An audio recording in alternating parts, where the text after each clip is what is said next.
Hi guys, welcome to the panel. Thank you that you are attending this panel. Today we're going to talk about UA, ad channels, creatives, what works, what not.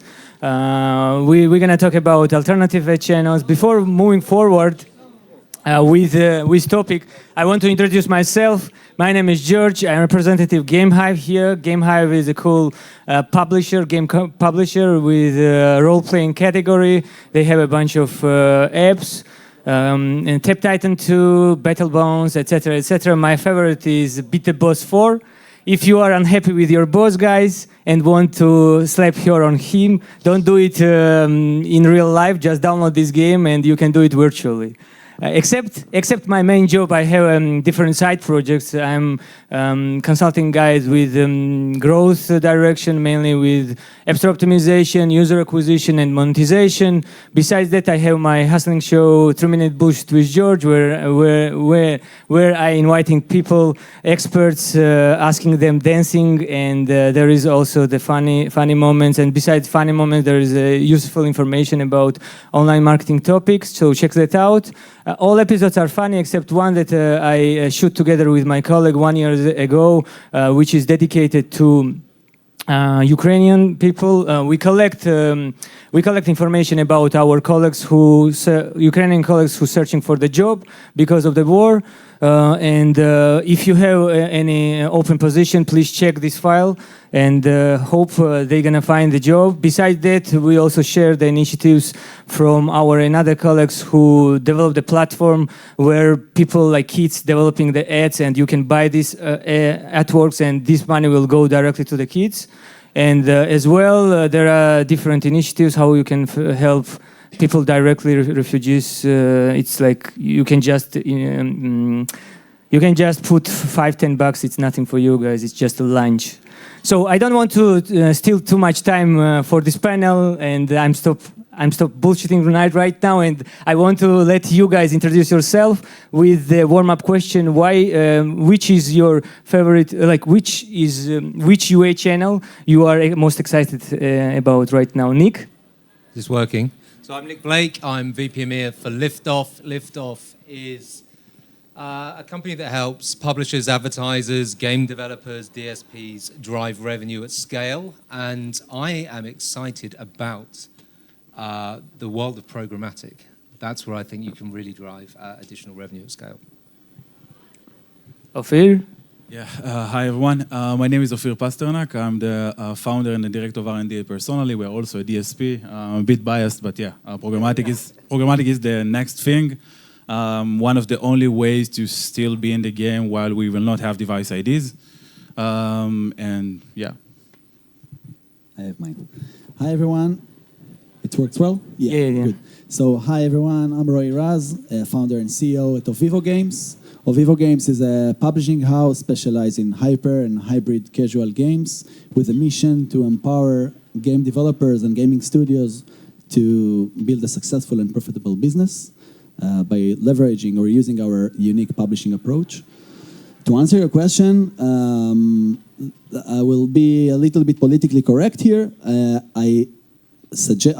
I'm in love in every network that perform LTV that desires than the CPI, no matter where, no matter what. I mean, that's the main KPI for me, so, and doing it in scale, so, yeah. But what is the favorite one? Roy, come on. Nowadays, I really moving to, I see more scale in video networks, especially on Android, when we can have more control on the CPI bid. So okay, if you have a good IPM, then you can scale on video network while you mitigate your risks. I mean, there is not the case of let's speak about Facebook, for example, when you set objective for a CPI that is desired for you, but no one guarantee that this is the CPI that you will generate. And then it can scale and not generate profits, because the CPI is not as expected because you pay CPM. In video networks, when you bid CPI, then you know what you get. Worst case scenario, it will not deliver. So it's kind of mitigates risk. Got it. Laura? Hey, I'm Laura from Huuuge Games, a creative strategist turned into brand manager. And to answer your question, and due to my last title, I'm more into brand marketing. And I think this is something that our industry is totally moving forward to, because there are games that have been in the market for 5-10 years, and the networks and all the methodologies have a bit exhausted their audiences, and they need to grow bigger than performance marketing. And introducing those brands in different advertising venues, such as television or outdoor advertising, and really making them like a consumer goods product, is something completely different, and there are companies that are already doing it. And I think this is totally the way to go in the next few months and years. Cool. Xenia? Yeah, hey everyone, I'm Xenia, head of marketing at Apptica. We are an analytics platform that provides a comprehensive data on more than 10 million apps and their advertising strategies. So due to our specifics, we can't select any UA channels. They're all important for us and crucial as long as they enrich us with data. Got it. Yeah, the next question to you is regarding the alternative channels. Yes, what do you think? Which UA channel can compete in near future with the big three fish like Google UA, Universal App Campaign, Facebook Meta, and Apple Search Ads? What trends do you see, guys?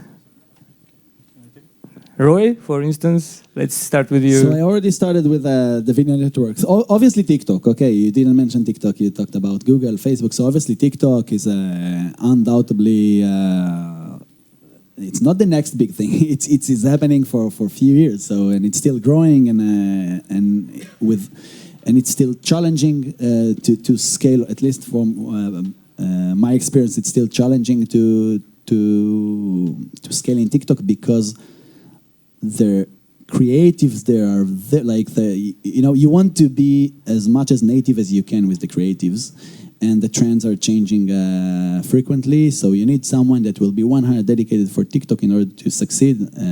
So that's also based TikTok. on my experience, TikTok is good, but and with the cheap CPI. But whenever we talk about the cheap cost per acquisition, that's the challenging part of TikTok so far. Yes.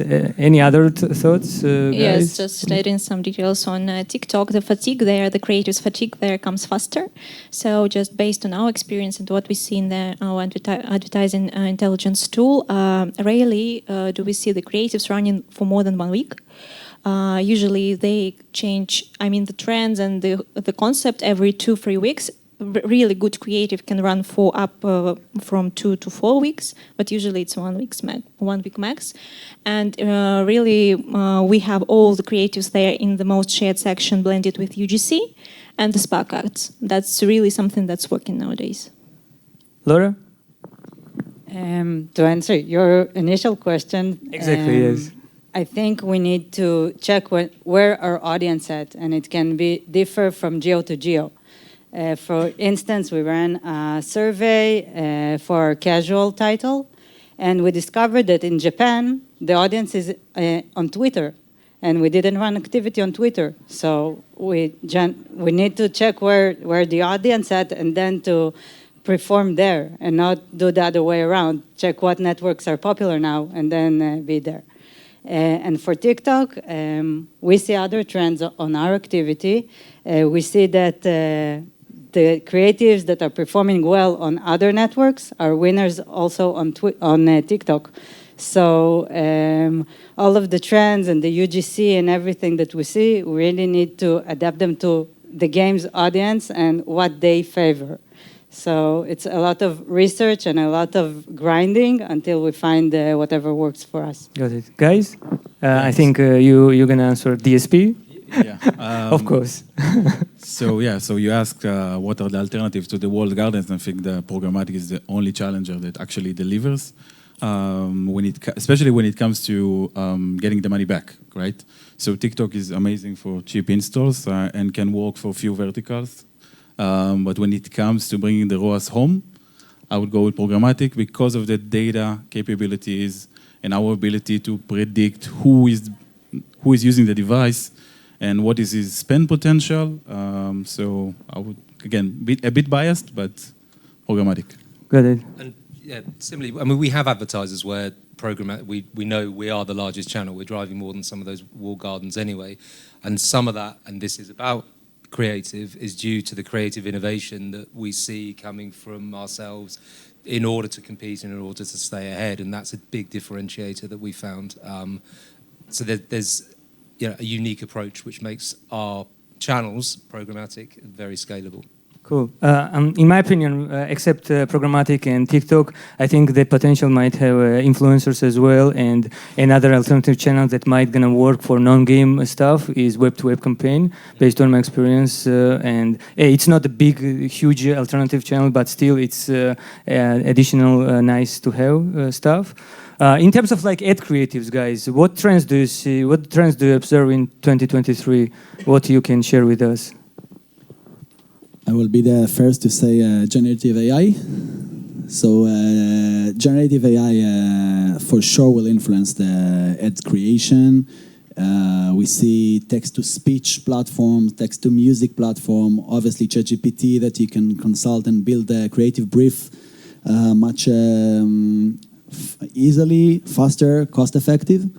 So I can't even imagine how significant it will affect in the next year, because I think it's in the very beginning, and for sure, you guys, it's so it generates so many opportunities for creating new things and test and iterate fast with low cost. So that's one thing. The second one is a playable ad, which is like more interactive creatives. It's mainly we see it's mainly in hyper casual. So I'll speak from my experience. Playable ads works good. It's not. I wouldn't recommend to start with playable ad because it's still not cheap, and the production is not it's not cost effective, and the production is not as quick as video ads. So I would suggest to start with many different video ads, iterate on them, optimize them, and pick the best performing ad and build an interactive ad based on it. Yeah. Thank you. Laura?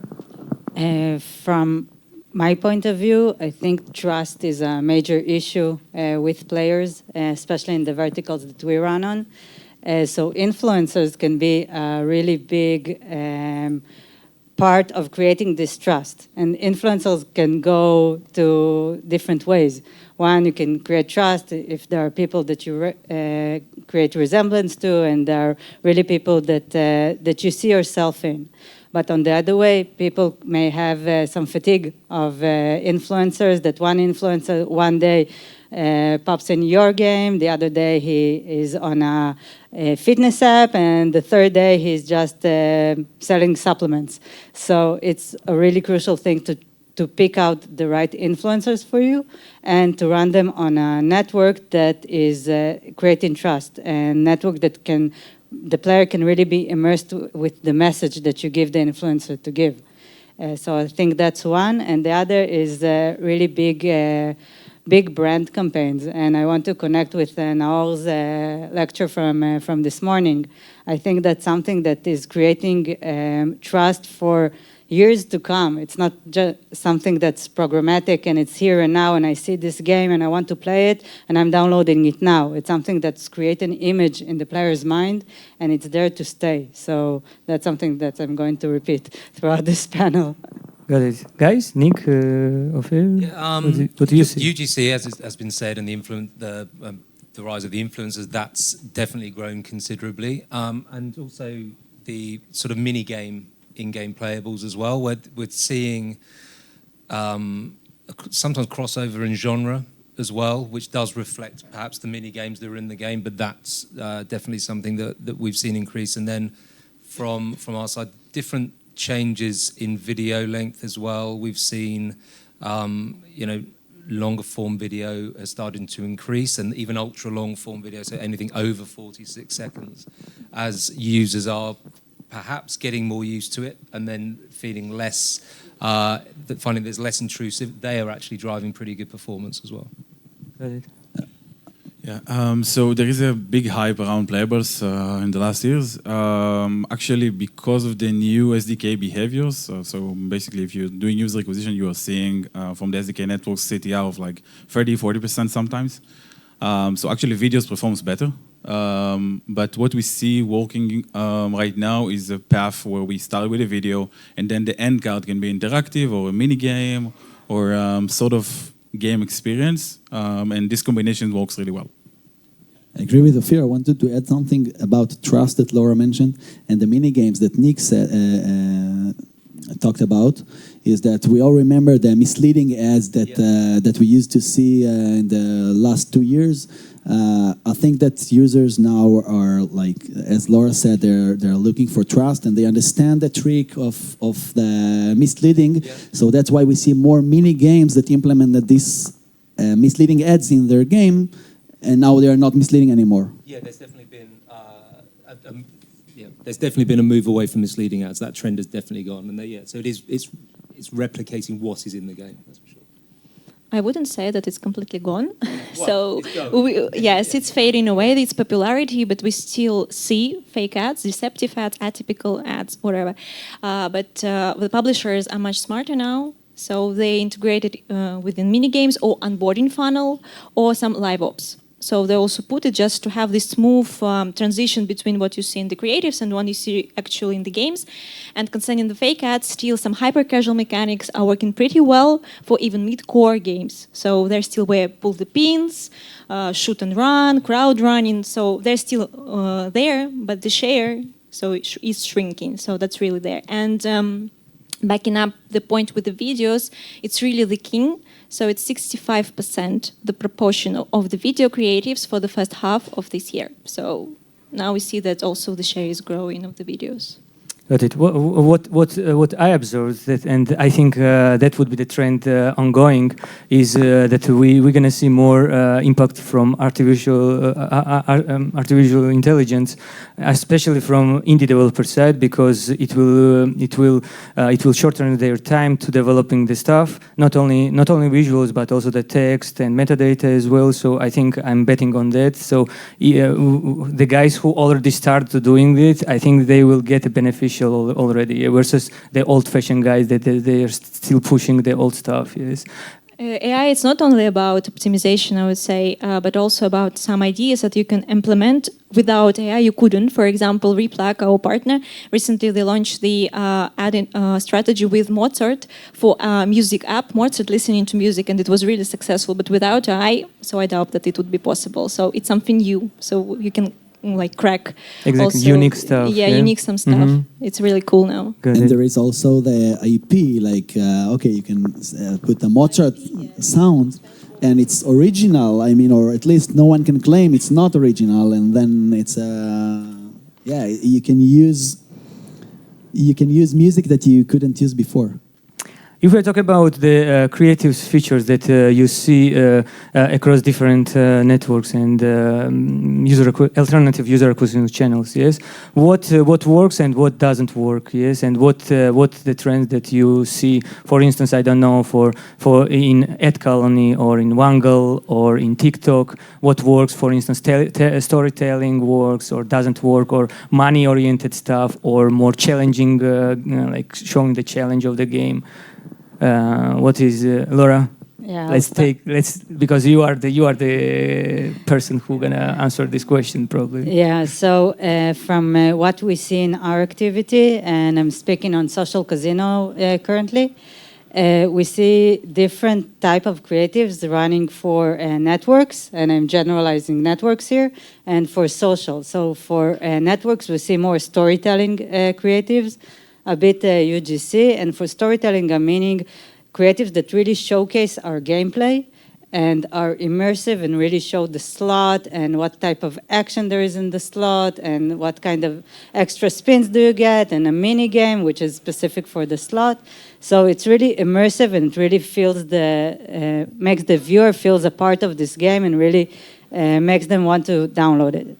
And for Meta and for TikTok, I see more repetitive, kind of shiny coins and stuff that are eye candy to make an impact and really to be a thumb stopper, as Meta called it back in the day.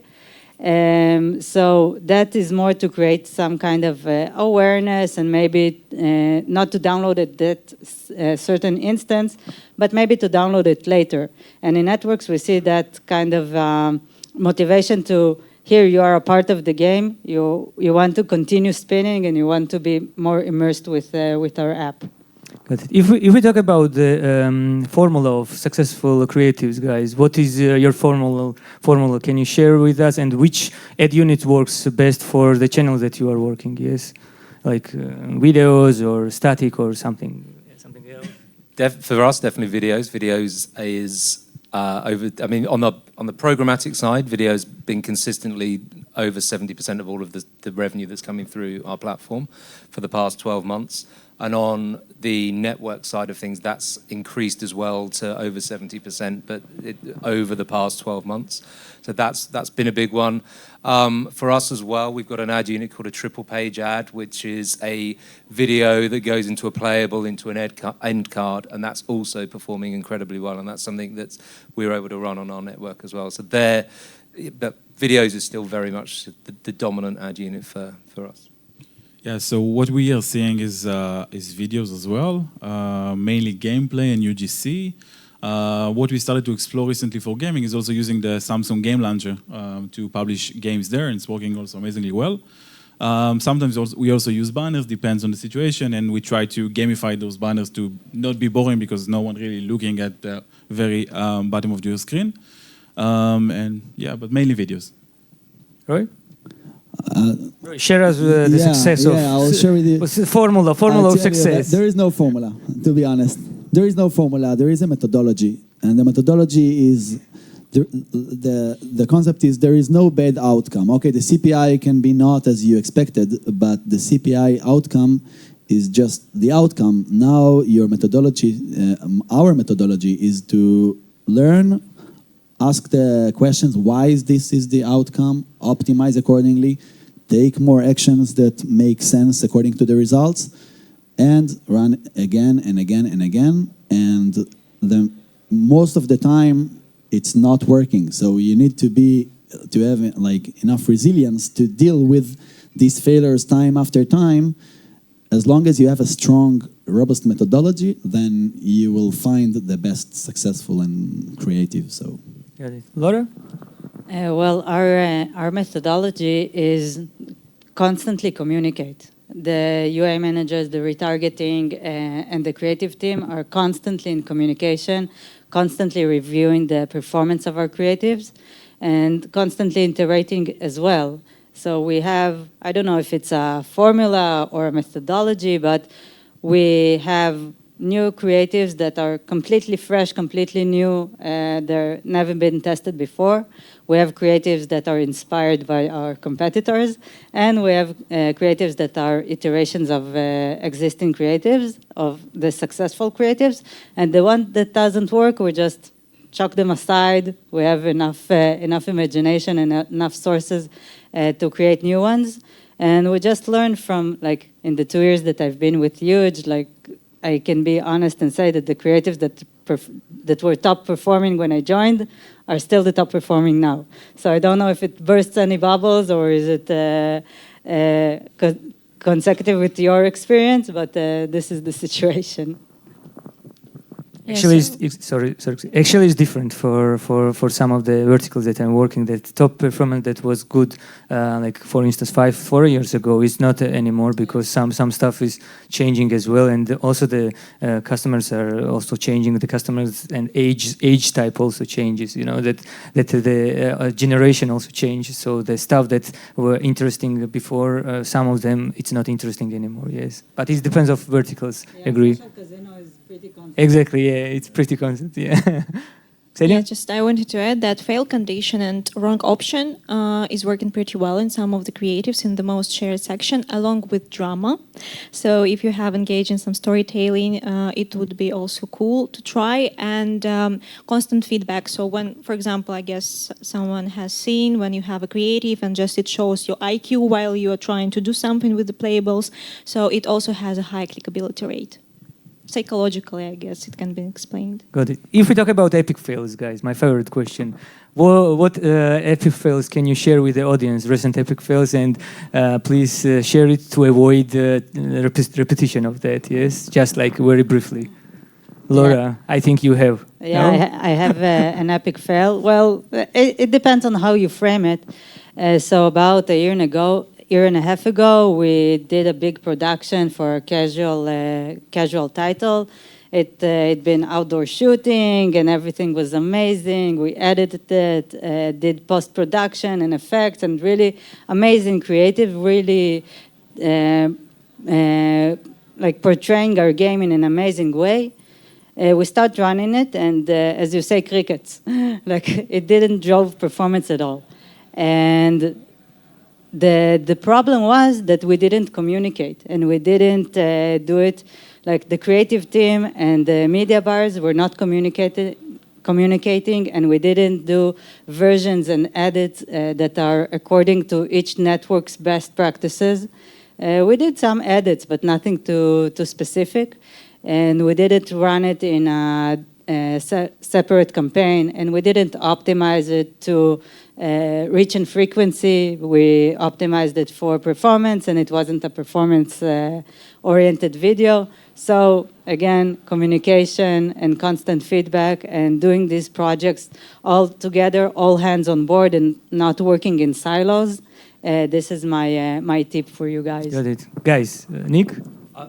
Yeah, I would just concur with something Roy said. The failure, I think, is quite a harsh term because failure in my book would be not trying and not testing, and that's the way that we get these channels to work. And any win that you get is literally standing on the shoulders of all those times that stuff didn't work, and that would be the failure. Not testing, relying on something that's worked, and then not doing anything again. Everything else has just helped you achieve a goal. Yeah, I will add that we don't call it failures. We call it learning, and we try to iterate as fast as we can to not to spend the client budget ineffectively. So it's about iterating fast enough and learning from your mistakes. And as Ro mentioned, I think like most of the 99% it's epic fail in user acquisition. No? Exactly. You just need to frame it as a lesson instead of a failure, and then you're in a good Cool. place. Guys, we are a bit out of time, so I'm gonna ask the last question to you. What are the key learnings in user acquisition regarding the ad formats and creatives over the past 3-6 months that you can share with our audience and encourage them to try? Video and longer form video. There's a quick one. Yeah, video and maybe OEMs, like working directly with the manufacturers to get some real estate on their phones. That's my tip. I would look outside of the US. I mean, US market is super competitive. Try other markets, try wide, see what market makes sense to you. I would recommend start with, depends on your game, of course, but if it's hyper casual, try massive markets like India that have low costs, and then you can try that. Japan is also a very interesting market where the CPIs are much closer to the US, but the engagement of these users is amazing. So try other markets.